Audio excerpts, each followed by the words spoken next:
Just that I didn't see what. Okay, I looked this morning and it wasn't there and I couldn't get into it all afternoon. I think we're all present. I'd like to call this meeting to order. Roll call, please. Brian Geezy, Present. Doug Husted, David Schmidt, Here. Brian Mahan, present, and I am here. Pledge of allegiance. I pledge allegiance to the flag of the United States of America and to the republic for which it stands, one nation, under God, indivisible, with liberty and justice for all. Thank you. At this time, we'll have a virtue card reading.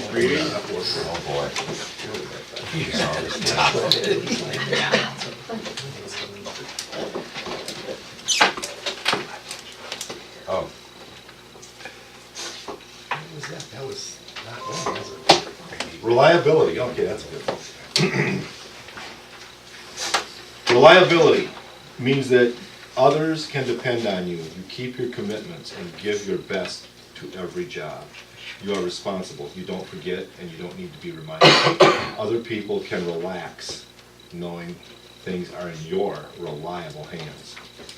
You're practicing reliability when you make promises you can keep, really care about doing what you promise, return things you borrow, plan ahead, do your best and finish on time, find another way if obstacles occur. Affirmation, I am reliable, I keep my promises, others can depend on me, nothing can stop me from giving my best. Thank you, Pat. And then we have some guidelines that we developed as a Board of Education. The guidelines are, with an open mind, we will establish an atmosphere that allows expression of all views, even when views are not in line with all members, being respectful of time. We will work collaboratively with the district administrator by having open and honest conversations around district priorities. We will work collaboratively with all stakeholders to monitor key indicators so that equitable teaching and learning results in high achievement. We will work toward building a trusting environment where both students and staff can reach their full potential and celebrate successes in academics, the arts, and athletics. Thank you. First of all, I'd like to thank our help here tonight with the video. We appreciate your time, and I'd like to open the floor up to public comments at this time. Is there anybody that has some public comments? Quiet crowd back there. I have a comment. But, Okay. I noticed that on our agenda for the advance, we're going to be talking a little bit about communication. And at the convention that we just came back from last week, I went to a session on communication, and I'm going to have some information that I brought back from there about communication. So just so you're aware of that, I have some things that we can talk about. Good. We'll get that on the agenda. Yeah. Very good. Thank you. Showcasing schools and student learning. The first item that we have is Mrs. Gaffney and 8th graders present on the Washington, D.C. trip.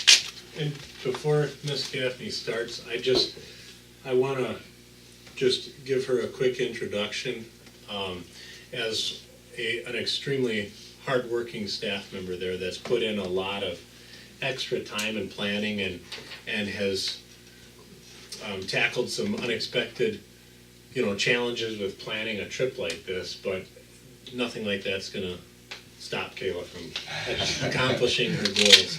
So, Kayla, I just want to thank you for working on this together. And here's Kayla Gaffney, our 7th and 8th grade social studies teacher, to put a proposal together for you.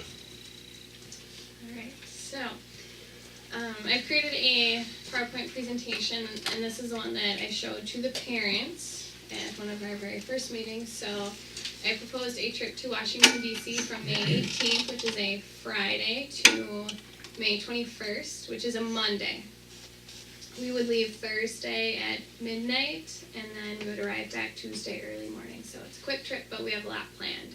So what I told the parents is that last year on spring break, I had the opportunity to go out to Washington, D.C., and I fell in love with it. Being the history person I am, I realized my students needed to see this too. So I love to see history come to life and learn about how America came to be the country it is today, and I chose this particular tour because I want to be able to share my love of history with students and see the benefit in traveling and how education ties in with it. So imagine a social studies teacher taking a vacation to tour her Picture field curriculum. trip. Yeah, it was Her awesome. curriculum It was better than pieces. Disney. It was amazing. And here are some pictures that I took, and these are some of the sites that we'll be able to go see. So the Abraham Lincoln Memorial, which is on the National Mall. George Washington's house is in the upper right-hand corner. We have the Library of Congress, and then my favorite building was the National Archives building, which is where our Declaration and our Constitution is kept. So I'm very excited for the kids to see the document that we've studied a lot in class, but seeing it actually in person is a whole different story. I teared up. I'm such a history nerd. I loved it. And then this is just what I told the parents. The experience is everything. Educational travel is a vital part of a complete education. It expands views, promotes understanding, and provides firsthand experiences of the classroom lessons that we have done.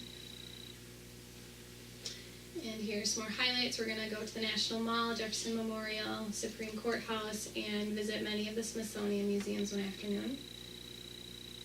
And I also tied it to some of our standards, and it hits many of the social studies standards, but just some of the historical ones, looking at primary sources, describing the relationships between different events, analyzing important political values, identifying significant events, and describe how history can be organized, are just a couple of the historical standards.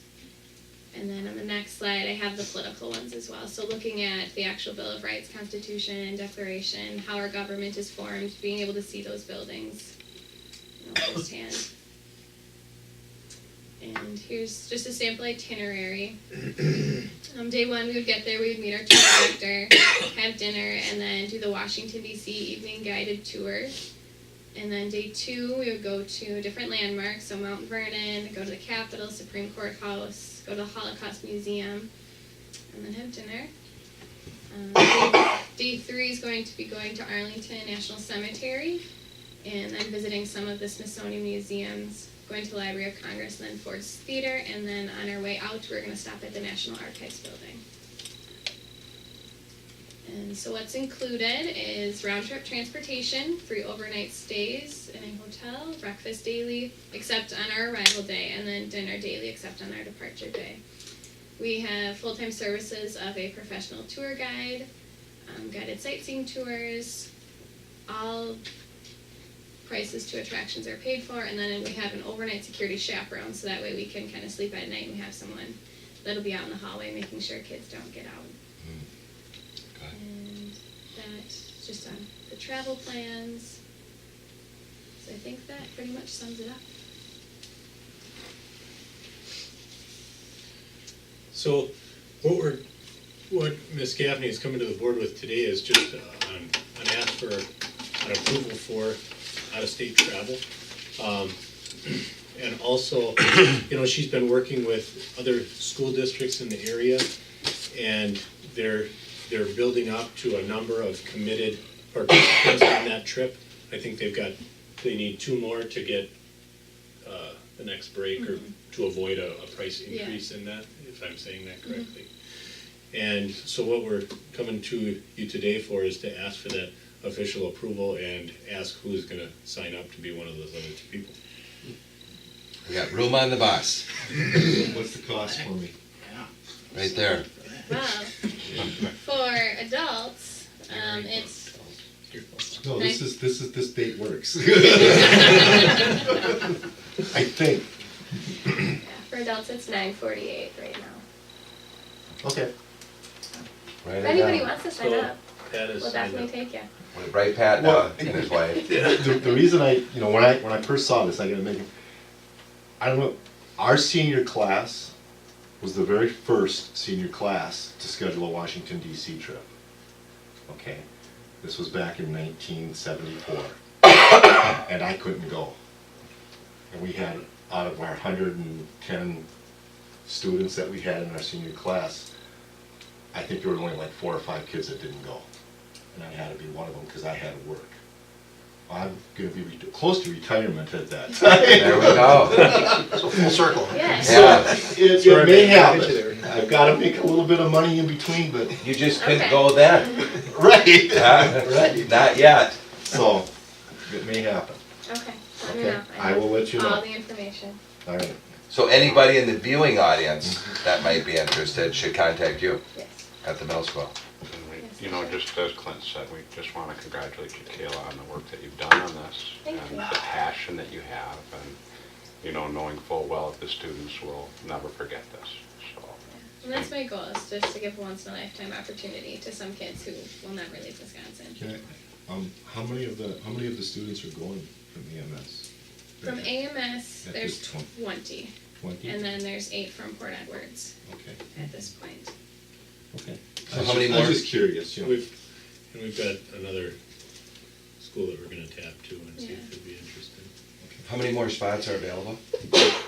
We have up to 55 spots on the bus, but we need 2 more to hit that magic point, so Okay, not having to waste. good to know. Very good.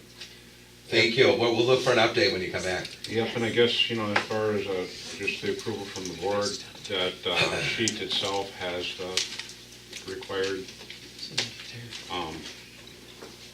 chaperones and all that satisfied. It's so, as a board, it's a go. So, right?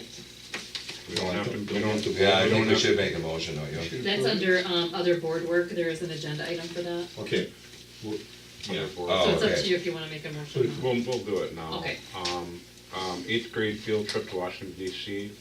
I'd like to call for a motion to So approve. Second. All those in favor, signify by saying aye. Aye. Opposed? Motion carried. Thank you. Thank you very much, Kayla. Thank you guys. CWSA update. Well, that's me, Hi. Welcome. yeah. We met on the 15th and we discussed the upcoming possible grant.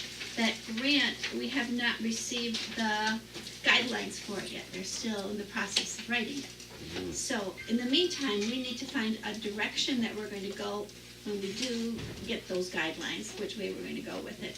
So we've put together, Clint put together a survey that would go out to our 3rd grade parents and 4th grade parents to see if there's, what's the interest for building the school. So that is going to be going out, and then we'll collect information and use that toward guiding us as we write the grant. Let's see, and the other thing that came up was the checking account that Lynn has has asked about. And we just want to let everyone know that there isn't a checking account for the school.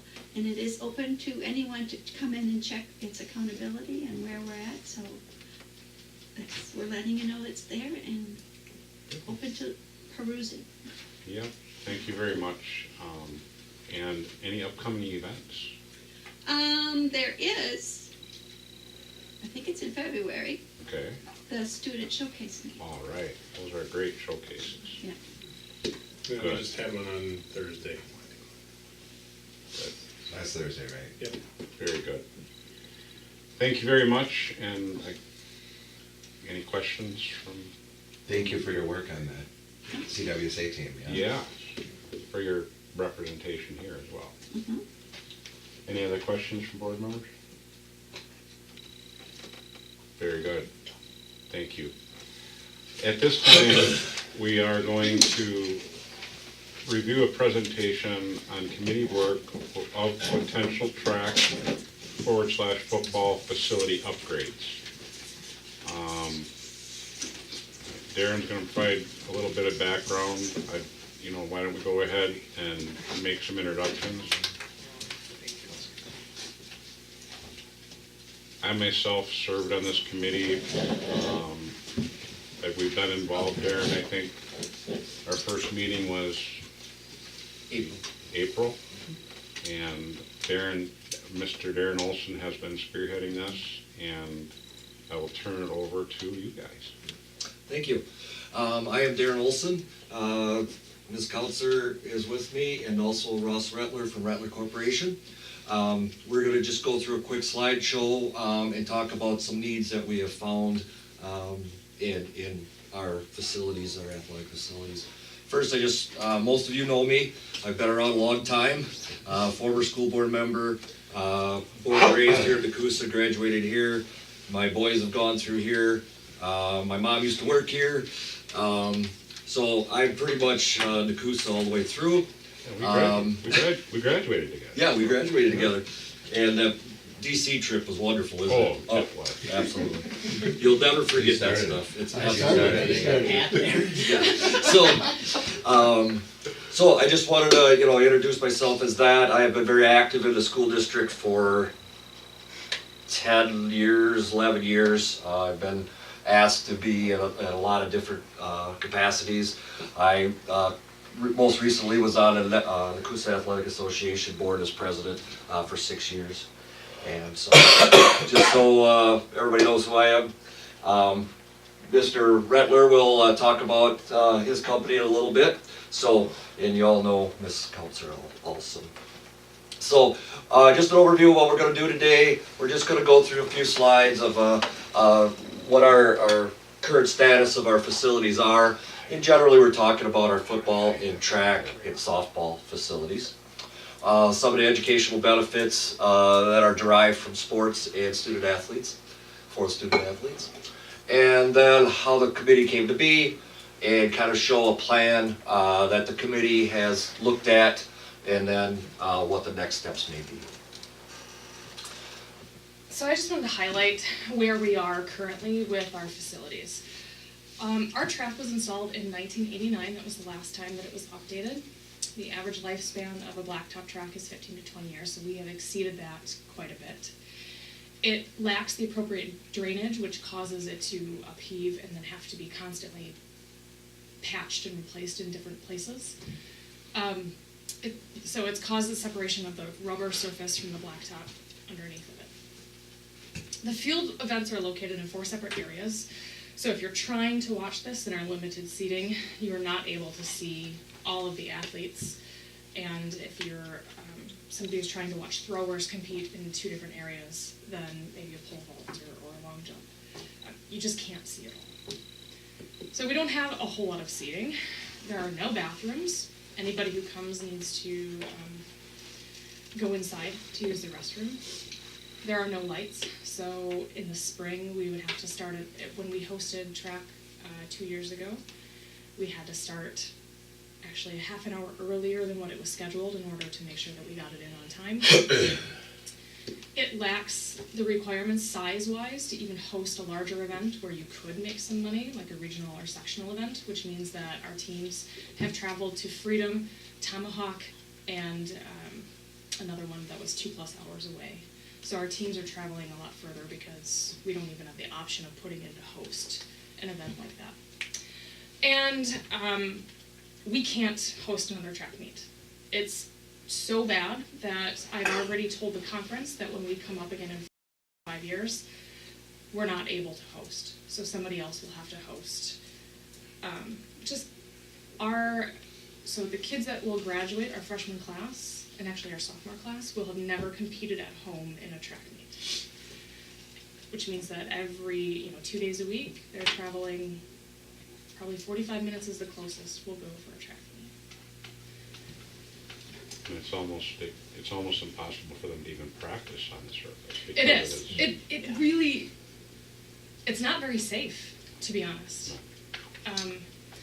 And I think, what other athletic team do we have that we would say it's okay to not ever host an event at home in your entire high school career? I'd like to add one thing too. Despite this, our boys track is 7-time conference champion. 7 times in a row. In a row. Yeah. Due to running away meets every meet. So, we have a very long history of exceptional track athletes through our programs. We have many that have competed at the college level. We have some right now that are competing at the college level. We've had state champions. We've had state championship teams. So I think I echo Megan. It's interesting how this has kind of fallen through the cracks since 1989. And this is not a team where there's only 7 kids. We have more than 50 kids signed up to compete in boys and girls track this year. So it does impact a large number of our student athletes. As far as the softball field is concerned, the fence is not regulation. It is not safe. There are no foul poles. The dugouts are, well, the one dugout had to be replaced several years ago. So the dugouts don't match, and the ones that are older are really inadequate. They're kind of falling apart.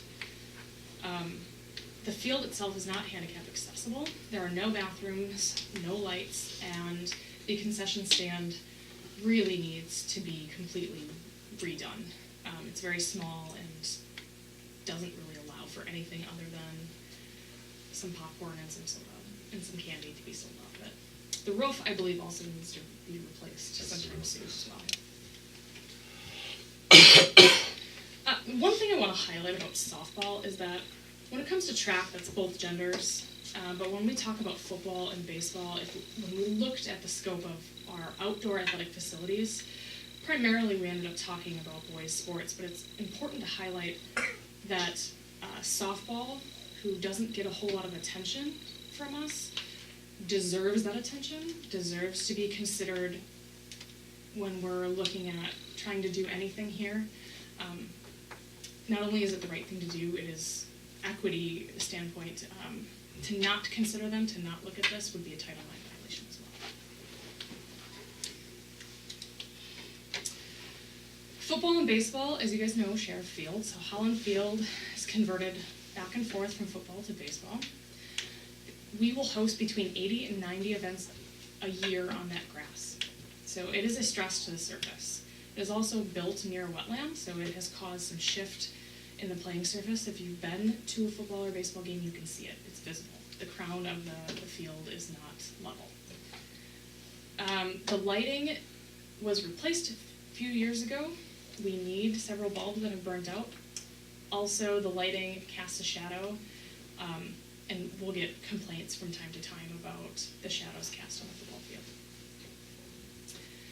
Sharing this surface creates holes from the fences of the baseball field, which can be a danger to our football players. And then the bleachers are placed on the infield surface, which is not good for the surface of the baseball field to have to incur that it sits there for several months.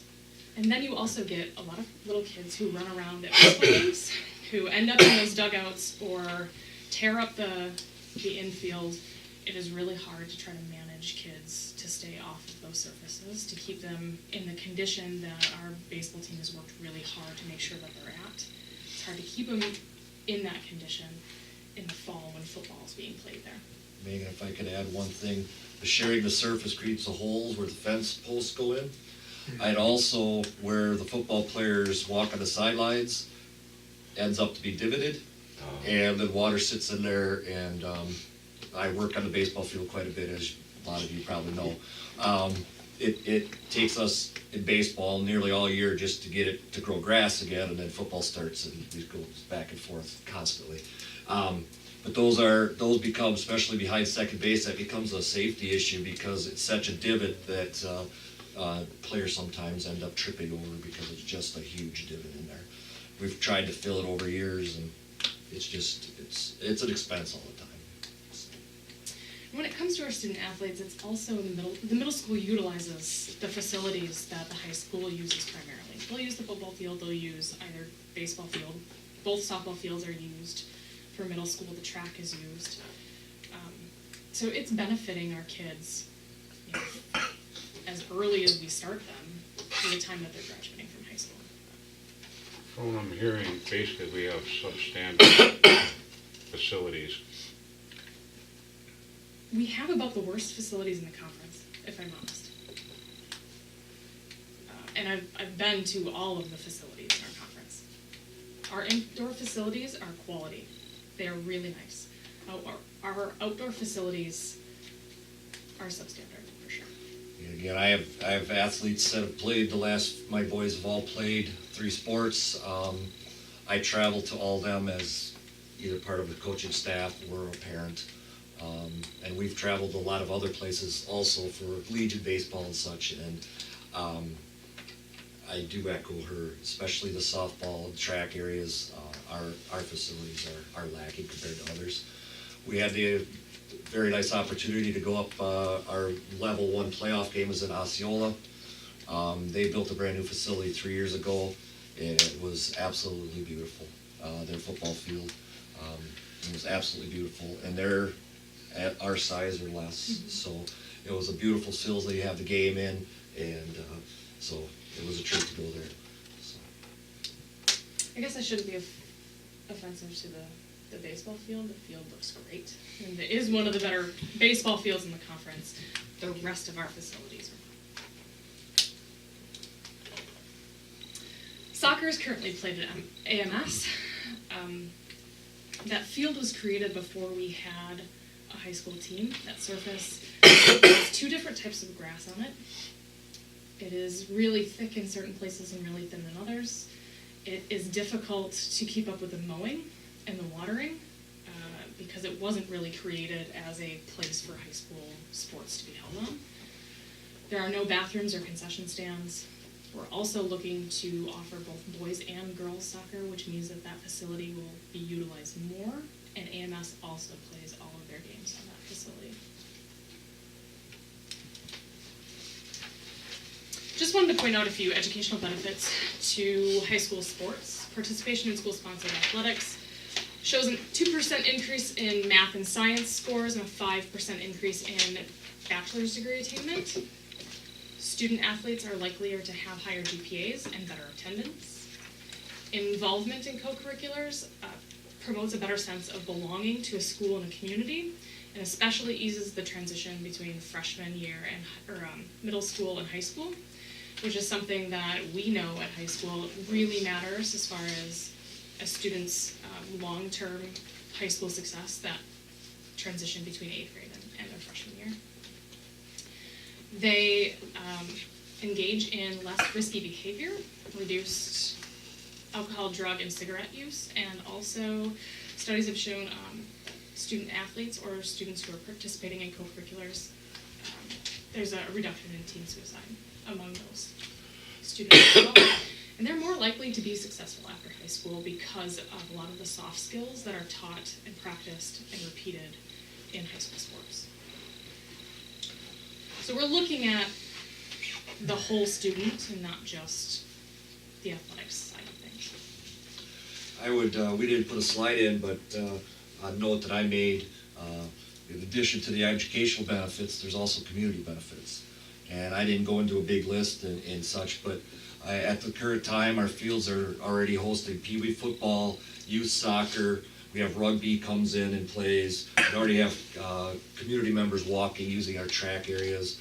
So there's a lot to be said about what a facility could bring to the community also, and raise the level of facilities for all the community.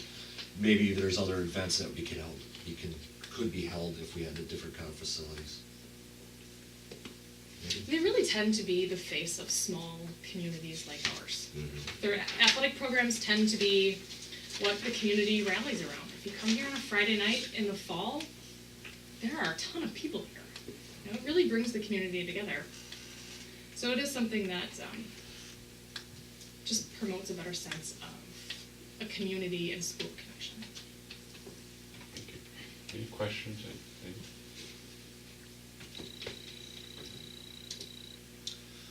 So, how this came to be is as part of the Athletic Association, we're always looking for our fundraisers, and over time, I was there 6 years, and I don't know, I think we had 2 high school track meets in 6 years or something like that. So a lot of times I would ask questions, and I would get community members and students and people asking me why don't we have our track meets here? And of course I didn't know why. So I kept bringing it up to all people, and people would contact me back, and so we ended up putting a group together to see, what's going on here, and to see if there is a possibility or a project that could be undertaken to help with this. And also at this time, we knew that the track is to the point of you can't have a meet on it. So that was already coming to play. And then also another, when that land was purchased, there was kind of a landlocked area there where you couldn't really expand. Well, with that purchase of that land, that also provides a little bit more breathing room there for a possible project. So the people that were in the committee were the superintendent, Terry, and Lynn. We had the high school principals and athletic directors with us. We invited the track, the football, the baseball coaches. At beginning, we did invite a softball coach because we didn't know we were going to look at the softball fields. So that is why that coach was not initially brought into the fold. We did start meeting in April, and we've been meeting periodically on and off since then. And the next person we want to talk to is Ross Rentler. He is a corporation that specializes in bringing these projects together and building these projects. So he'll talk a little bit more about himself and what we have to show you. Great. Thank you, guys. I want to take the opportunity to thank the Board of Education here in Nekoosa and also the school district for the opportunity to be here tonight. Very exciting project. Yeah, like Darren said, it was April of 2017 that we first had the opportunity to come together collaboratively with the committee and Rentler Corporation to look at your vision and future needs as part of your facilities.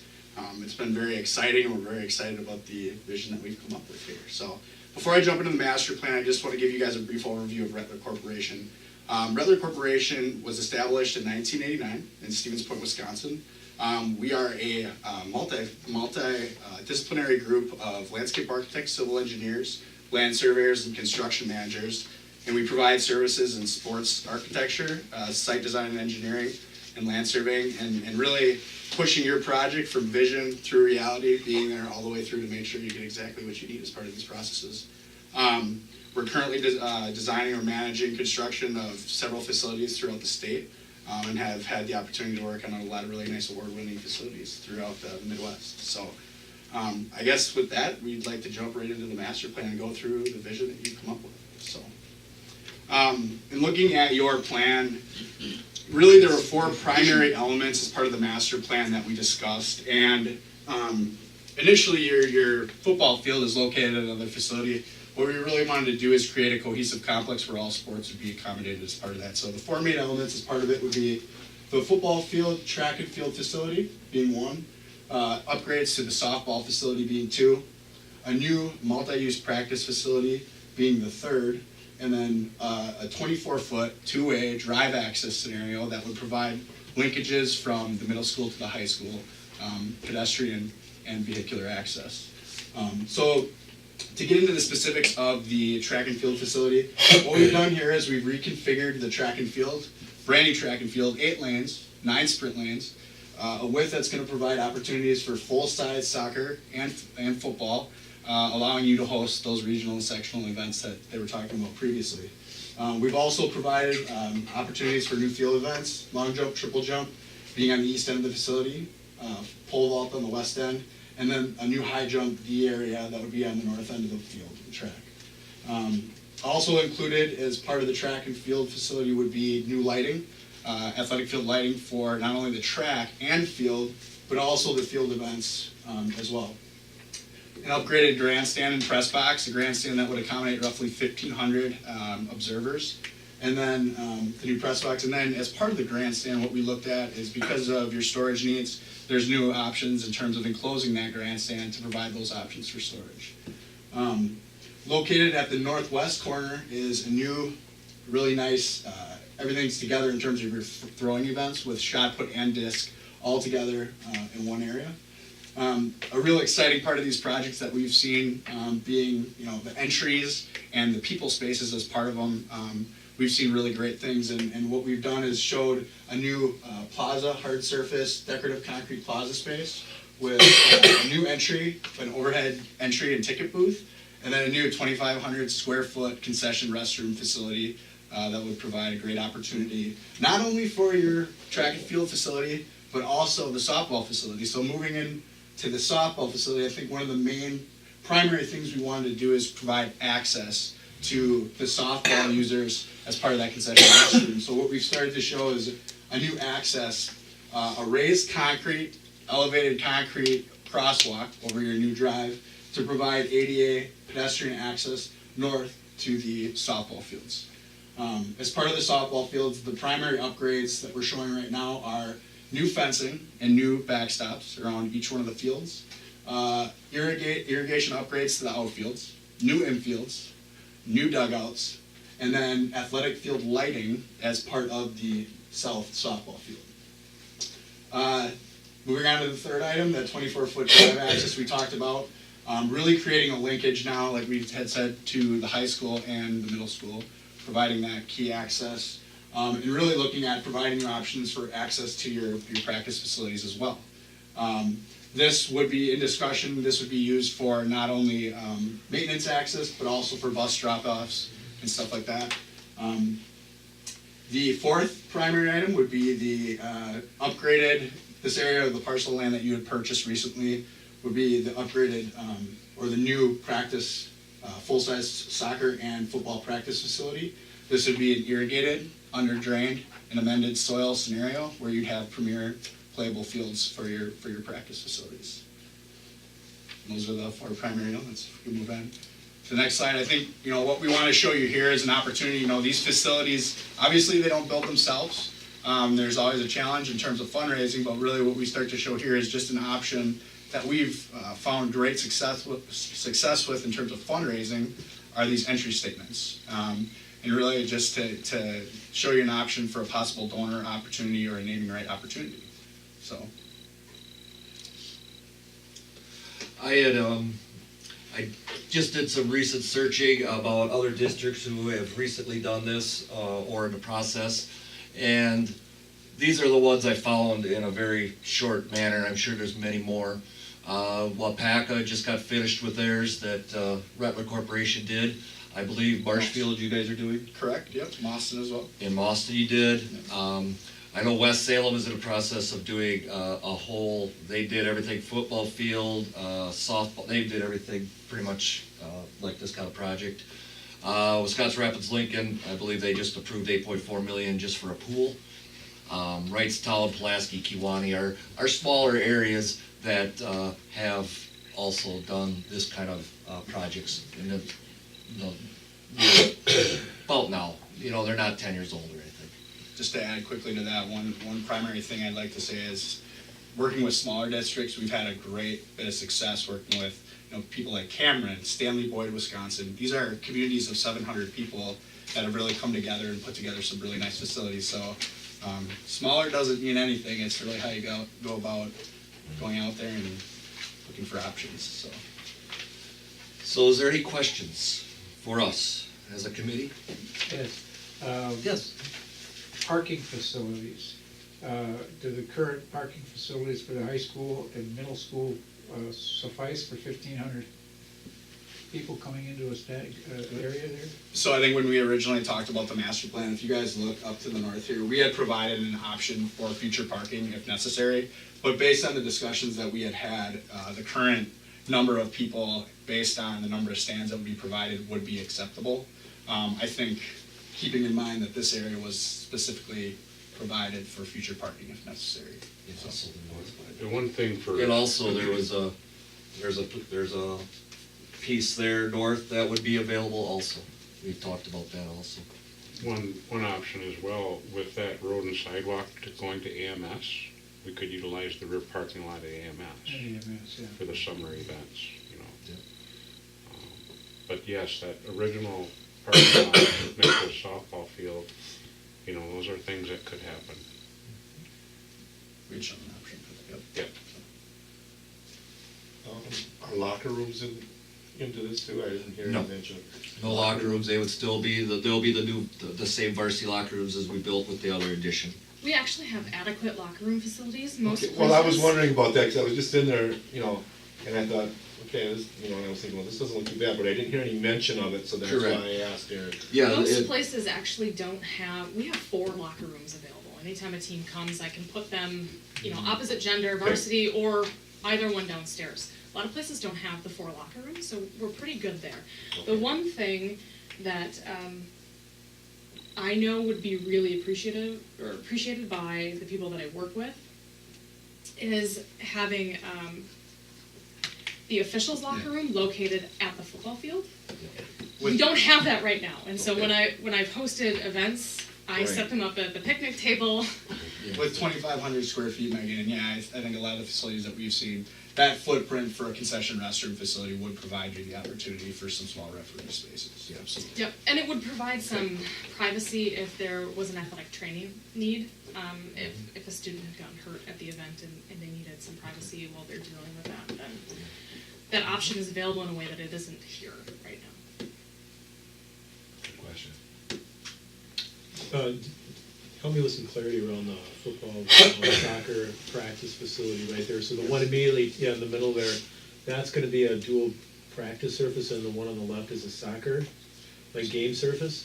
I think what we like to show typically from a multi-use standpoint, we show striping for both, just really to show how they would work.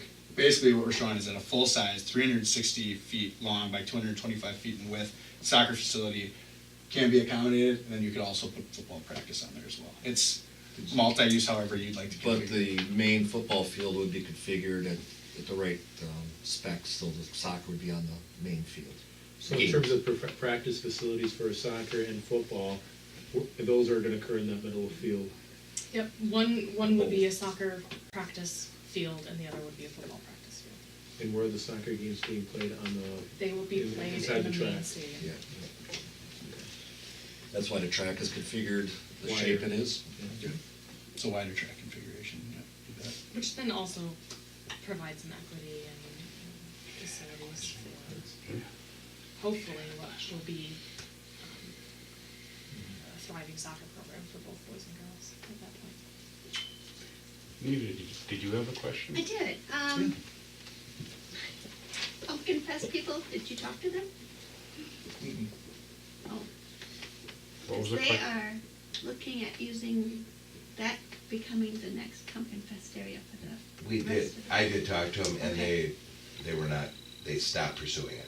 Okay. Doesn't mean they wouldn't in the future, but Could provide actually a really excellent opportunity too, Bob. could, yeah.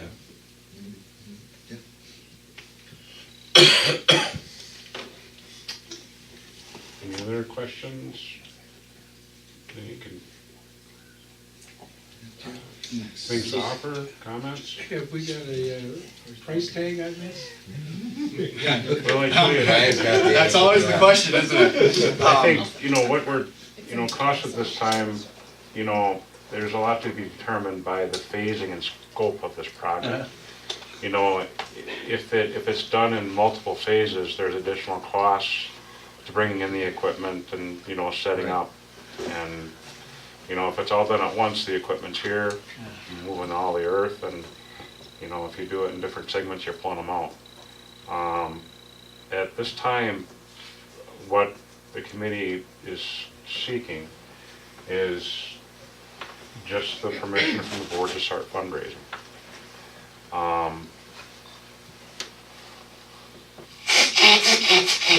That's kind of what we're looking at. And again, the pricing, there are numbers out there for what this costs, but it really, it's so different based upon the type of phasing that we do.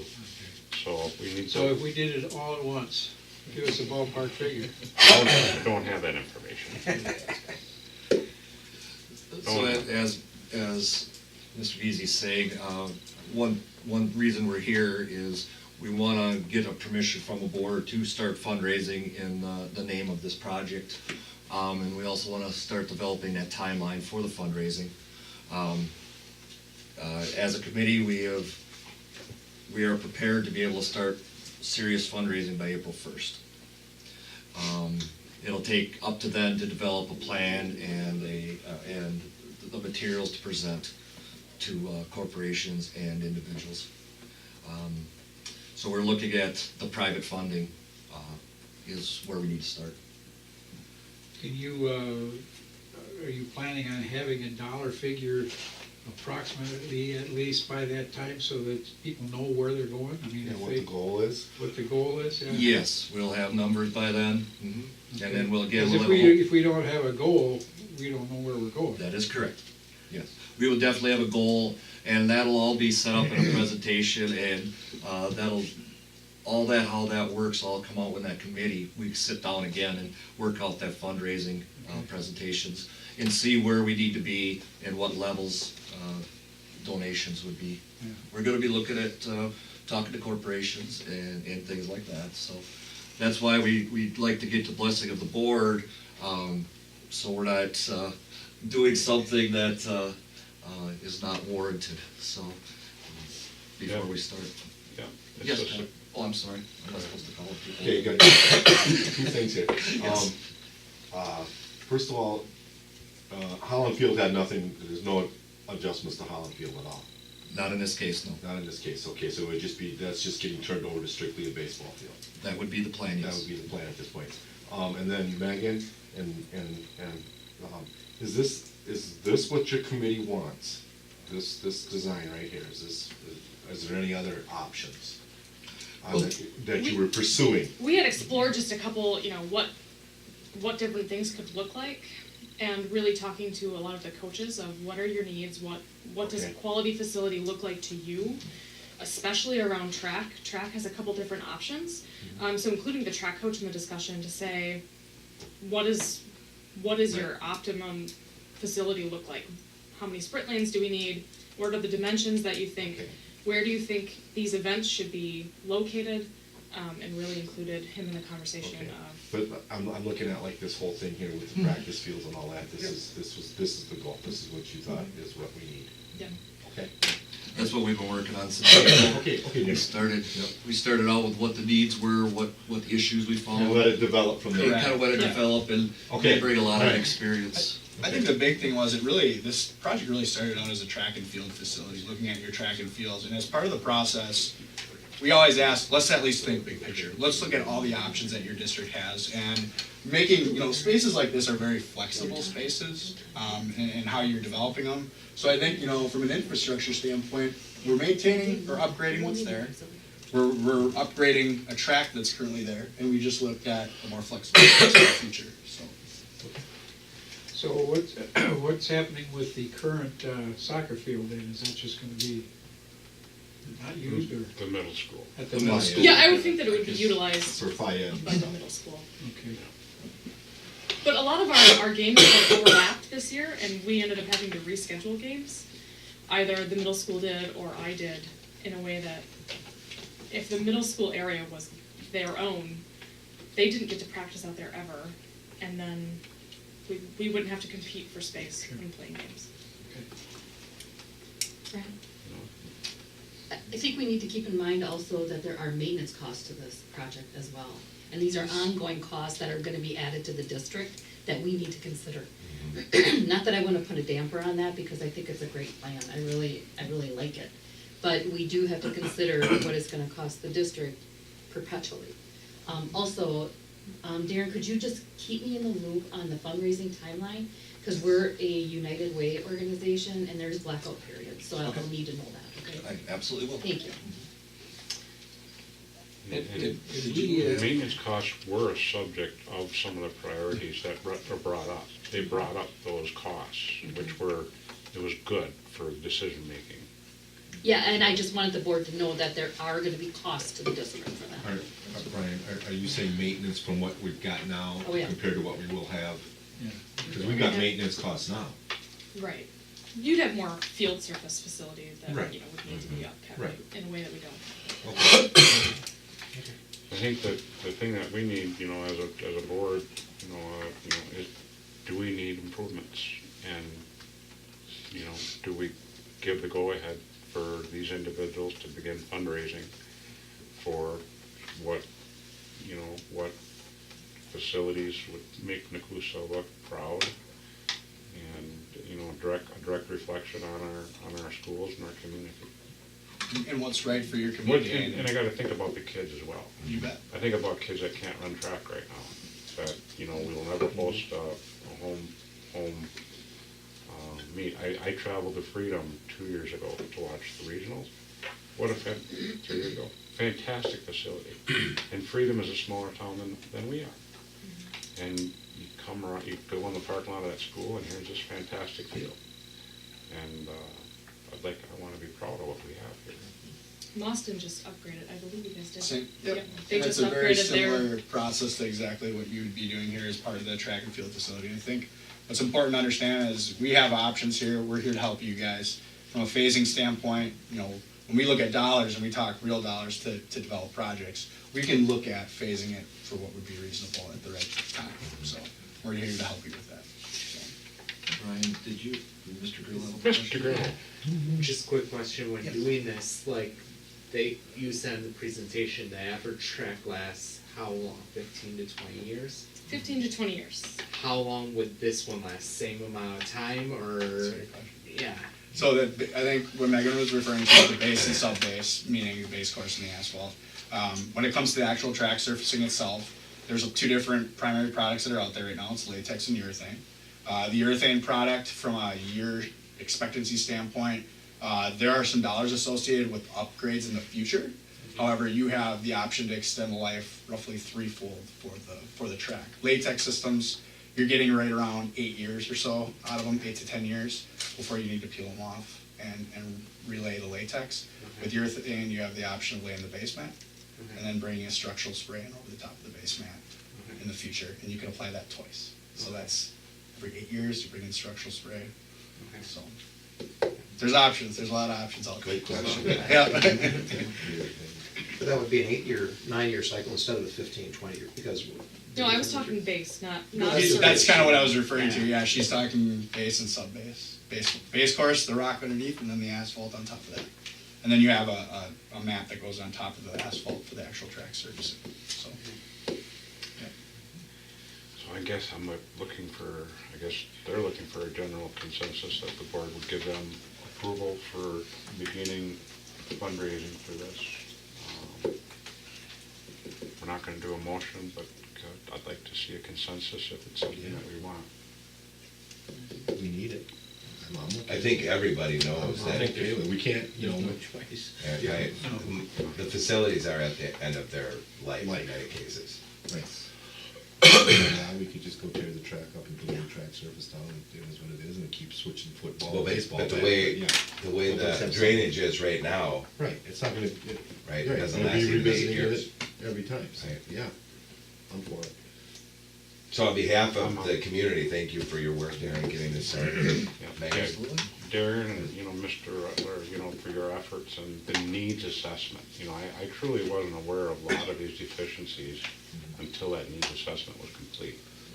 And the thing that really strikes me as well is the equity issue that you brought up, Megan, with regards to the women's, the girls softball. And that's something that is really important to me. So I think we can give our blessings to the fundraising. Any concerns? We're all on board. Okay, I'll be in contact with the committee members and we'll start working on that. And again, our objective or our timeline, we would like to be hitting the fundraising as of April 1st. So we'd like to get everything ready to go before that and be ready to go. Maybe you could give the board an update possibly in March. Yeah, or absolutely. even April. Whatever you would like, we could sure do that. We could give the presentation to you in case anybody likes to write a I'd check. like, There we go. Right? Okay, we thank you for your time. Thank you for your time. Thank you for having us in. Thank you. Thank you. Bring your check. Do you mind if I just roll right into whatever Yeah. Go ahead. If Nick lets you. Okay, I've had several coaching positions posted recently. I've been able to close all but one of them. And even in that position, I have someone who's qualified and interested. So I'm really hopeful moving forward with the several track coaching positions that we've had open, softball, and then soccer. So those are the positions I've got posted. By the end of next week, all of my spring sport coaches should be getting their contracts. And then I am ready to issue contracts for the fall as well. New head coach, or I will be by the end of next week, new head coach for soccer. The rest of the sports head coaches have agreed to stay. And things that have actually went really well in the fall in cross country, volleyball, and football. There might be some minor coaching changes for assistant coaches based on their interest and whether or not they're staying in the area. But things should be ready to roll, so I just wanted to let you know that the spring will be set at the end of next week and ready to go with the fall a little earlier than it was last year. So. Good. Fantastic. Any Don't know, questions? not really germane to the coaching in general, but with pursuing co-op opportunities, are we doing all, we're really pushing for it? I've seen such success in the sports that we are co-oping. I don't know if that's something that... I have pursued some co-ops with Port, and I have not been told no, but I have not been told yes yet either. The particular co-op that I'm really pushing for is girls soccer, which is offered in the spring. So we would have to apply by June 1st of this year for a soccer co-op next year. I would like to be able to offer both boys and girls and have their own premier seasons. I surveyed all of our students and the 8th grade class who was interested in participating in whatever sports we don't currently offer. Girls soccer being one of them. We should have about 10 to 12 committed girls who are ready to play either 8th grade to junior year currently. That is not enough for a team. I need a solid 16 about as low as I can go in order to be able to offer. Several years ago, we had a girls' spring soccer club. It was prior to applying for WIA status. We ended up having to cancel a season, and teams are still scoring over it because they added us to their WIA schedule. You only get so many games. Scheduling non-conference games can be difficult, and so when we canceled an entire season, you get kind of blacklisted for a little while. Much like a conference opponent canceled their varsity football season, Right. It doesn't play out well to everybody else that you play. So we're putting some distance between that. Those same schools have seen us be able to offer a solid boys program, and I think that we could make some headway. Port has not said no, but they have not said yes. They surveyed their community. He has about 6 to 8 girls who would like to play soccer. The only thing that we're not really sure about right now is the impact from the girls currently playing softball or track to then switching to spring soccer. So it could impact our softball, it could impact their softball. My guess is they're not gonna say, yes, we'll co-op for soccer and then not be able to offer softball because they've lost too many girls. So. I thank you very much. I apologize for putting you on the spot. No, that's okay. Just the opportunity to give not only our students, but all students, be it in the surrounding communities, the opportunities to play in the sports that they would like to play. So you guys are aware too, I approached Port about a co-op in golf. We have a golf program that won their first conference championship last year, Joel. Yeah. Good job, Joel. They have a few students who are interested in golfing. Fantastic. A co-op with them would be easy because it's not hosted at the school. Really, I'm just kind of inviting them, trying to entice them to see whatever else they can bring our way. And they have some kids whose parents are really interested in seeing that happen. That also needs to be applied for by June 1st for next year. Can't happen this year. Thank you for your work on that. Any questions? Okay, you've been very patient. I appreciate that. No problem. All right. Thank you, Mayor. Yep. So, before winter break, we had an activity day where some students went and watched movies. They got to sign up for what they could do. Others played some games in the gym. Another option was painting rooms. They painted 5 rooms in the upper hallway, which completes all of the upper hallway painted. So we have one wall in each room. The teachers got to choose their colors, and it just adds a little bit more interest in the classroom. So they also got community service hours for that, and it was just a good opportunity for everybody to help benefit their school while getting some time. Well, come by and check that out. We have a C.D. Hawkins dance coming up on February 17th. That's a Saturday from 7 to 11. That's what Student Council is primarily focusing on right now. And then just an update from National Honor Society as well. The Chili for Charity event is on February 17th, and our charity is the Honor Flight. Chili for Charity. That's a great event. The art class, I don't know what they do. They make clay. Make bowls. That's what they Clay do. They bowls. make the clay bowls. Yeah. And they're wonderful pieces of art. I have a collection of, I think, 4 of them now. That's a wonderful, and that's the 17th of February? Yes, and Mr. Grill had just asked what Chili for Charity is, and What date, oh, sorry? what day? Sorry, February 17th. So the dance and the charity are on the same day? Yes. What they do is they sell chili and they give the proceeds to charity. Yep. I got that. We figured that out. You're gonna want a bowl, right? Yeah. I'm gonna eat I know. chest meat. So you get your fill of chili and then you dance the weight off. Oh, there you go. Yeah. They're putting it all together this year. There you go. Sorry to interrupt you, Nick. No problem. But it was about And that's all I have right now for a report. fantastic. Fantastic. Thank you very much for your service. We look forward to next month. Absolutely. Yep. Okay, now we're on to other board work. And at this time, we were provided the financial audit information last month. The audit that was performed by our CPA consultants, Whiffley. Did I say that correctly? Mhm. Yep.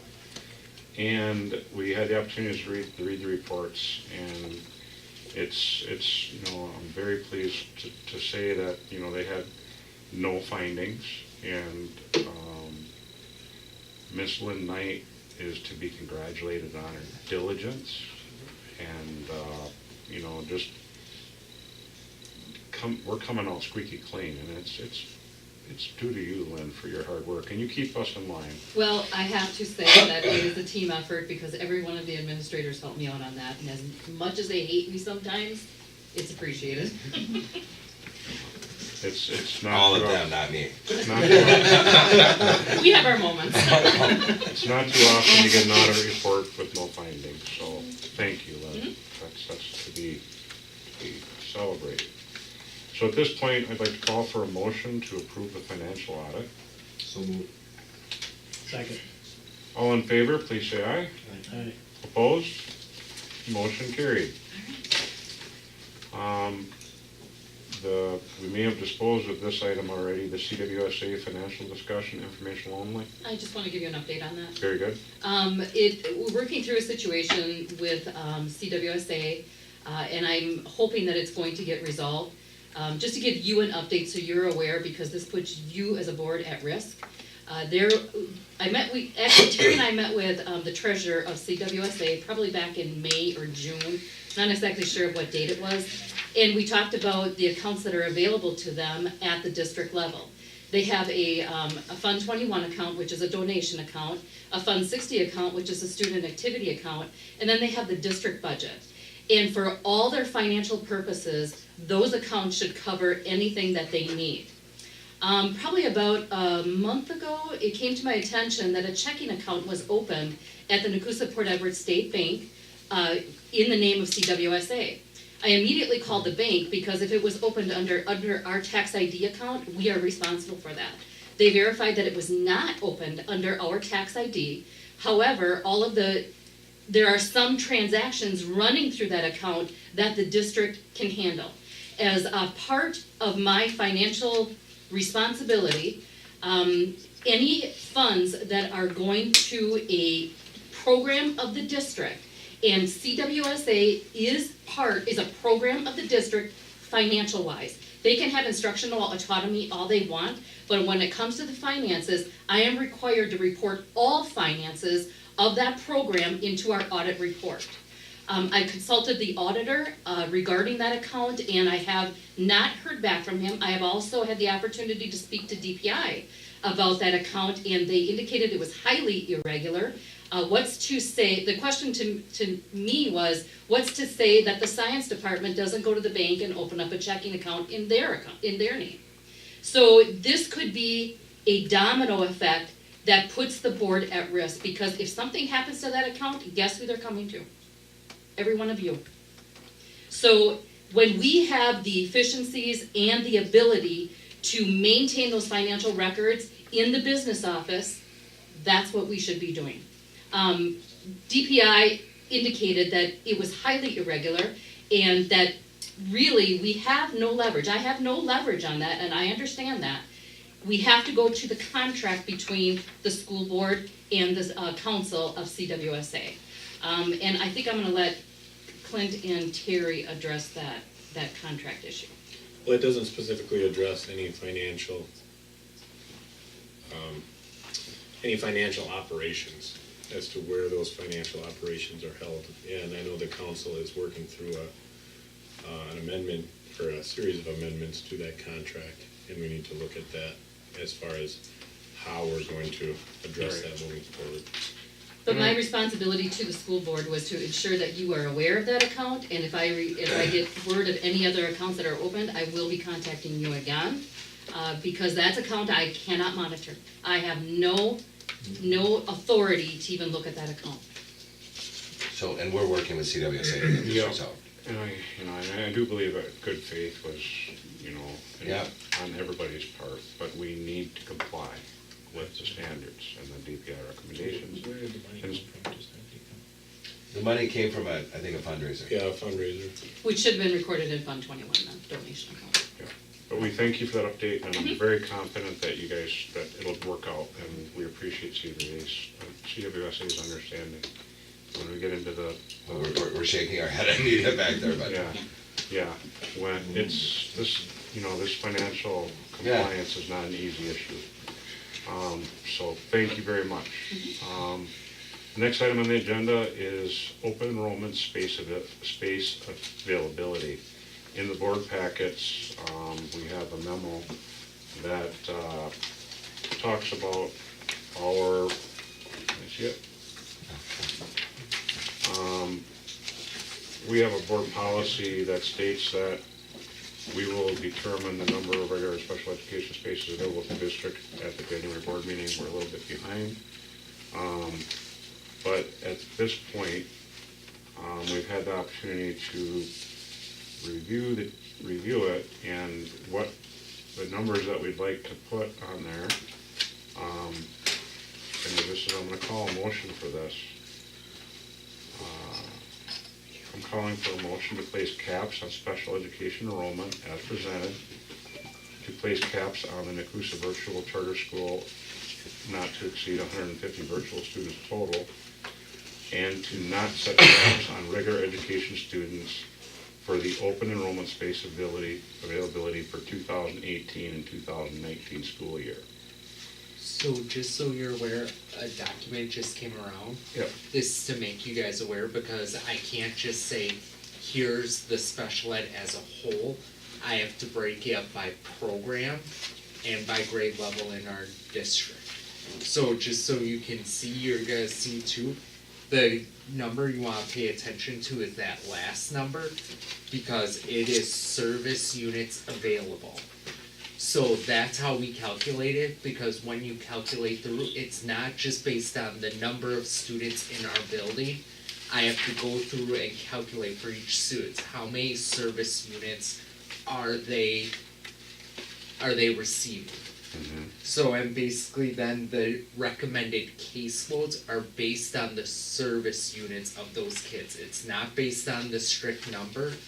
So you can have a teacher right now who may have 5 kids on their caseload and another teacher have 5 kids.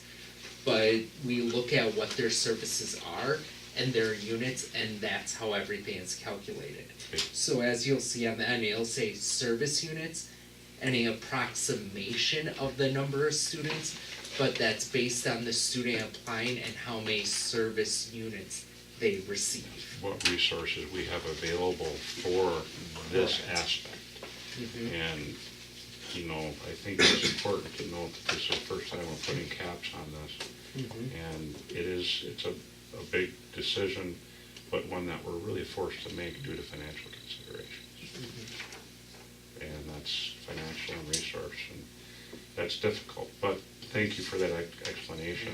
And so the numbers, as were presented, for the special education and the Nekoosa virtual charter school, not to exceed 150 virtual students, and not to set caps on regular education students.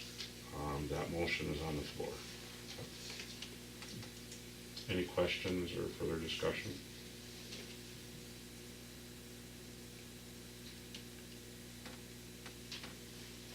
I move to accept it as written. Second. We have a second, first and a second. All in favor, please say aye. Aye. Opposed? Motion carried. Thank you. That was Thank you, Brian. That was thank you, Brian, and all those that went to work on this. It's a very difficult issue when we have to, evaluate the resources we have available. It makes it hard. We're moving down to policy governance, GP9. GP9 is board member covenants, and this was emailed by me today. Actually, it was in the agenda, and basically, we are expected to focus on issues, not people or personalities. Respect decisions of the full board, exercise honesty in all communications, make every reasonable effort to protect and promote the integrity and positive image of the district, one another, and the district administrator and staff. That's the summary of what we, the board covenant, and we did not have any notifications of any violations of this. So as a result of no violations being found, I call for a motion to approve policy governance GP9 board members covenant. So moved. We have a motion, we have a first. Second. Second. All in favor, please signify by saying aye. Aye. Opposed? Motion carried. OE11, Mr. Black. Mr. Black.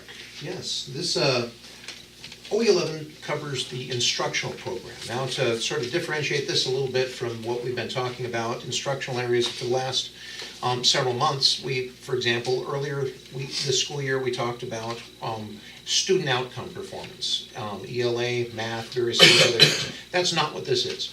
The instructional program is detailing a lot of what our system is, what happens behind the scenes, the work with the principals, the work with the teachers, the work with our instructional staff overall with the program. For example, dealing with making sure how well it's aligned to standards, how well it provides opportunities for students to develop new talents, that new instructional programs can come online. How do we evaluate these things?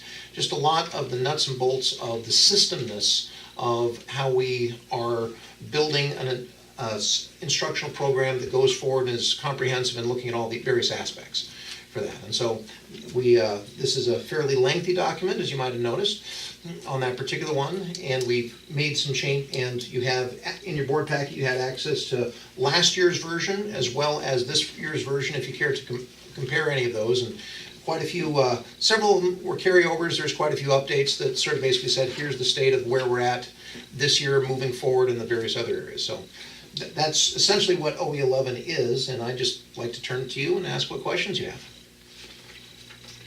I think, Nathan, as we've moved along over the last several months, the explanations you provided with regards to curriculum and curriculum development,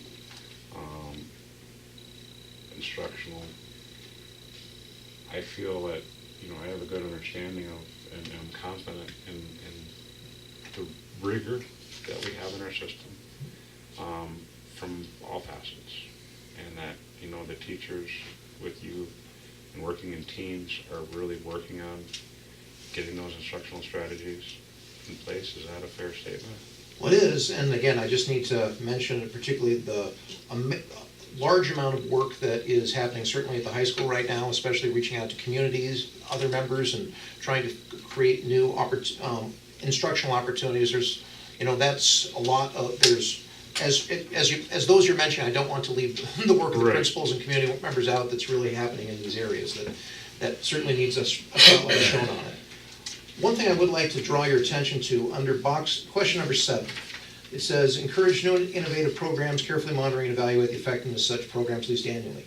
If you could note, one of the exceptions that we noted last year is that you'd asked for a timeline of what stage of implementation are we looking at various areas and such, and I just wanted to draw your attention that there is a table in section 7 of this that pretty much provide that. For example, noting that we are this year in our second year of integration of the ELA workshop model in grades 4 through 12, but we are in our first year in grades K through 3, and how that will look going forward, and sort of toggling that with CPM math, for example, some work that's happening in science, just so you have, because new things are happening or old things are happening, this is a way, how do we keep supporting the changes that we already have put in place and keep giving that time and focus and energy as it's necessary so we can get well at certain things deeply, as opposed to just moving to what's next. And so that is a timetable to keep in mind for the next several years as we put that out, to give an idea of here's the scope of what we're planning to be able to be working on and what we need to continue to support, because as the nature of this is an annual report, it's important to get a bit of a broader scope to see what we've already, because when we start something new, we've committed to that new thing for several years.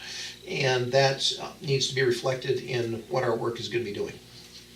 And just as a summary, this may not be fair, but things that we're looking at, the ELA workshop, CPM math and science. Mm-hmm. Just those are some relatively new approaches for us, and really lining us for the future. And a lot of work's gone into that. And yeah, the timeline is wonderful. Thank you, Nathan. But we understand that when things happen, Okay. Things can happen. But I'm fully satisfied. We didn't find any non-compliances from the board. Is there any questions that other board members may have of Nathan? Yeah. Uh-oh. This isn't necessarily with this, because I read this whole thing and I understand the nuts and bolts of it, but I had an opportunity this past Saturday to spend a day in another high school's classroom.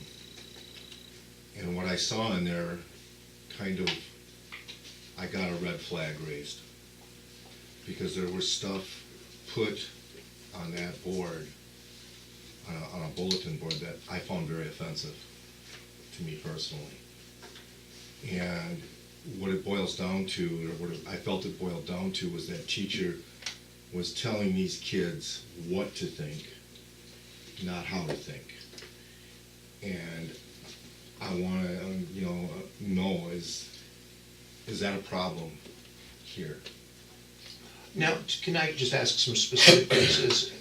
Was this in our district that you saw this? Well, no, it was not in. Could you give an example? It was in Wapaka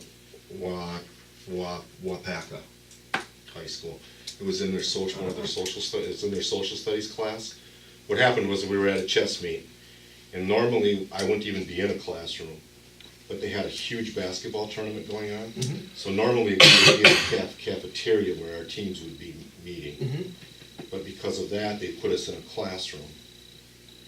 And I felt the bias of that teacher was like, really?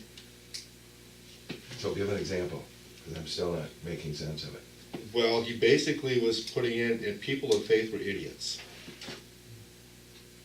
And I can speak, I mean, Well, that's all I'm, You want me to jump in? please. Yeah, I'll jump in. I spend obviously a lot of time in high school classrooms. And something specifically, no, it isn't happening. That's all I wanna know. Yeah, and, you know, obviously, I'm not in every single second of every single moment, but Right, I and I can tell get you that. that. But this was put every right on a bulletin board. Yeah, no, and every observation I've had, that's not happening. And I wouldn't think so. Yeah. Nicholas would probably have a more. No, it's not. Thank you. You know, but it, I mean, it was, you know, and even the other coaches that were with me were like, whoa, look at that. You didn't take a picture of it? I didn't think of that until we were on the bus ride back. Yeah. But yeah, it was bad. Well, I have a firm belief that, you know, with what the instructional strategies and programs that are put together, that we have such a solid foundation moving forward. But it doesn't really matter what I feel, but I think what we do need to do is approve this operational expectation OE11 instructional program as presented. Motion on I'll make the motion. A second. all those in favor, please signify by saying aye. Aye. Opposed? Motion passed. It's a very, you know, deep subject, and, you know, one thing that, especially with this month, we've gotten away from as a board is those Thursday meetings, where we can look at these a little bit more in depth, and, you know, I looked at it. Yep. I was okay with it. I mean, I understood what was going on, so I didn't have a problem with it. I just, you know, in the future, I think we need to really focus on those Thursday meetings for some of these big ones. Now we're going on to consent agenda. Anybody want to mention anything about the employment? We don't need to. If you want to, you're more than welcome. Both of them actually come through the special education department, but Michelle comes to us with 5 years' experience from another district. Just looking for a change from working more at the secondary level to working at the early childhood, elementary level. So very excited to have her on board. I think she'll bring some great ideas of just what's going well, what can we do better. So very good, and she's already been active in a few committees, giving feedback, giving thoughts, so I'm very excited to have her. And Kelsey is here to support a student at the high school, and she brings some unique experience and experience working with adults with disabilities, which is what this student is. So she's really gonna bring that experience and knowledge. Very good, very good. Glad to have him with us. Resignations, anything? I'll talk about Andrew Hoffmeister, EMS custodian, 4 hours. He is pursuing other avenues, but I do want to thank him for his service here. I appreciated him. He was a former student as well, so. He got another job. Yeah. That's fantastic. We'll miss him, yeah. Full-time, Yeah. good guy, good attitude. We have, I told him we'd be calling him back. There you go. I'd like to, Angelica? Yeah, and I'd like to jump in there for Angelica Matthias. She's been our Title I teacher assistant over the last several years, and she's done an exceptional job helping kids learn and be a resource for, the family, our Humpty family. So I wish her well on this next chapter of her life, and I thank her for her work. very much, thank you very much, Angelica, for your dedication to our district. And Nathan? He Served several served years. softball for a number of years, and has resigned. Yeah. But he's continuing as a teacher, Yes. obviously. Thank you, So, Nathan. Thank you, Nathan, and we're sure glad you're with us. And then we have a retirement that we're gonna be, the teacher can be retiring at the end of the year. You wanna cover that? Sure. Dave Osterbrink has taught at both the middle school and at the high school for, 23 years in the district, I believe, and then 32 total years of teaching in Wisconsin and Illinois. Has done a great job, is someone who we will definitely miss at the high school, and he's one of the people that everyone knows in Yeah. high school. Yeah. So He's helped a lot of people out, and I'm looking forward to working with him over the next 6 months, and, keeping in touch. So recruiting efforts have Already began, started, right? yes. Yeah, And his impact is, has been felt at AMS from little projects to linkages with CWSA, and there's a number of different things even at the middle school that they've touched, so. Yeah. Mr. Mahan, would you mind reading out the donations?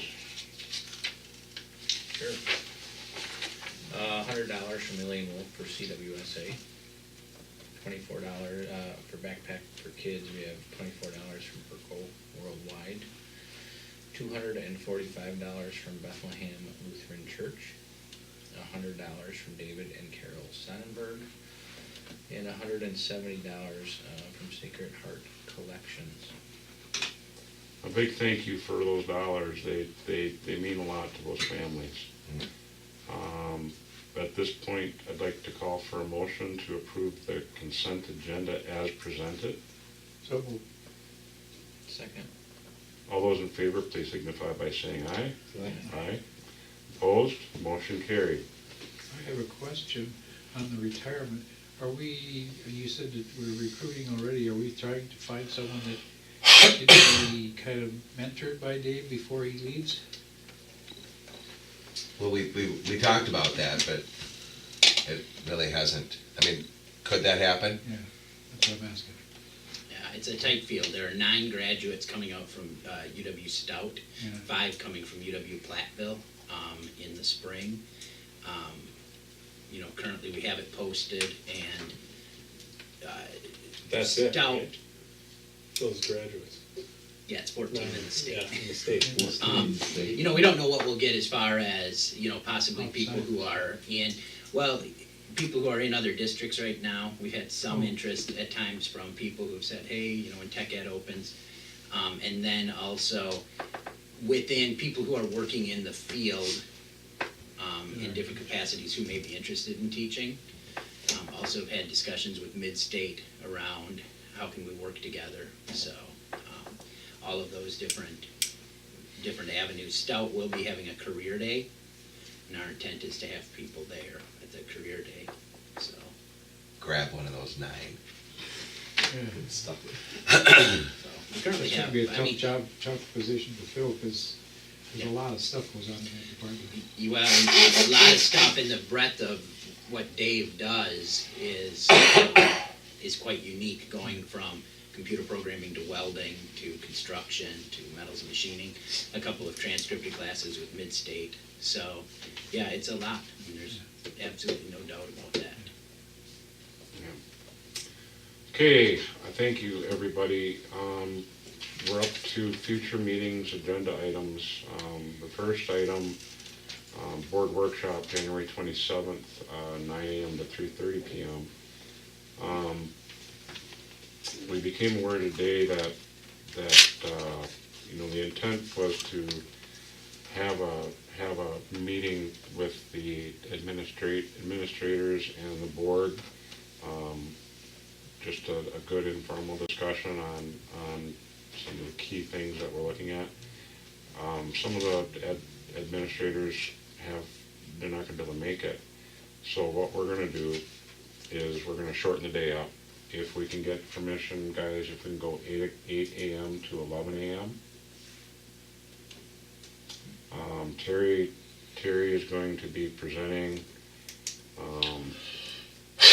information on the strategic planning feedback that we have. We had 6 meetings. We had 3 meetings with the public, 3 meetings with the district. We need to start putting that information together, and actually the admin team has been working on it already. Gonna introduce a report card of sorts, and then Terry's gonna go away, and we're gonna get food or talk about him when he's gone. No, we're gonna, as a board, discuss some issues, and then we'll have a follow-up. We'll get Terry back in and have a debrief. One of the things that we're covering in this workshop is the school administrator evaluation form. The policy that we have right now the formal summative evaluation will be done in June, as we did last year. But it's time to start talking about it now. And the other thing that we're going to incorporate in the discussion that we have as a board is, are our current practices reflective of what's in the policy governance manual? You know, I could not find a tie-in, a direct tie-in, even with our strategic planning activities, and how we fit that into this model. And we need to look at how we've communicated over the last year, how, as a board, how has this worked for us? We want to stay within the boundaries of policy governance, but I think we need to look at some policy changes to reflect where we are or where we want to be. And again, this is a living document. There was changes made, like you said, Nathan, that there were some changes made. This isn't a current document right now that I have in my hands, because there's been changes. So that's something that I'm gonna try to itemize some of those things before the meeting and get that up to you, based on the changes in the format. I'm gonna work on that tomorrow. So, any questions on that or concerns? You said the location's at the high school? Location's gonna be at the high school, that room down by the cafeteria. Okay. Which entrance should we use? Why don't we use the lower one? You're gonna let us on the lower one? Very good. By the maintenance, yeah. Yeah, and we'll get you out of there on time, so that'll work out. And what was recommended, I think that it is very important that as a board, that there's an opportunity to have, real good discourse with, Terry and the administrators.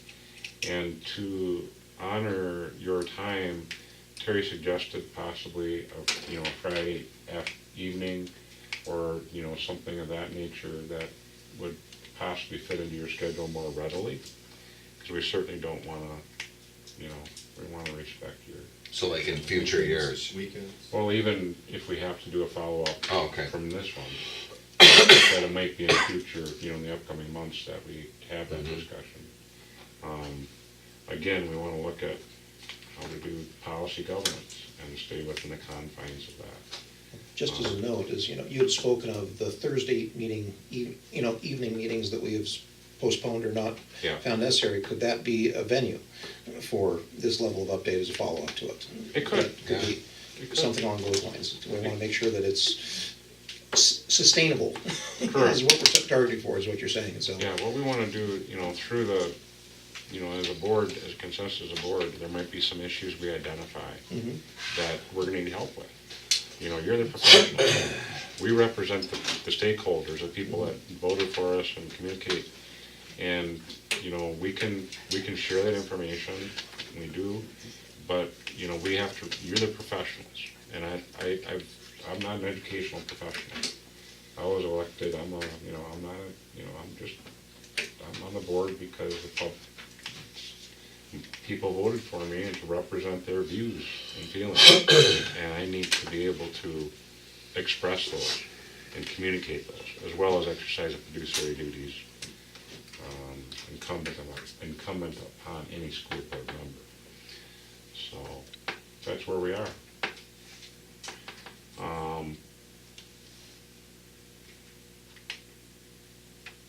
Any questions on the board workshop? We're gonna start at 8 o'clock. So breakfast you want? What would you like me to? Donuts, jelly donuts with frosting on them. Last time I bought 10 donuts and I think I'd walked out with 9. You put them for CLC. Huh? And I ate the one and I wouldn't have eaten it if they wouldn't have been there. So, Brian, are you gonna eat? I just want coffee. Is that a cop joke or? I guess it was. He just assumes there's gonna be donuts. All right, so we'll have donuts and coffee.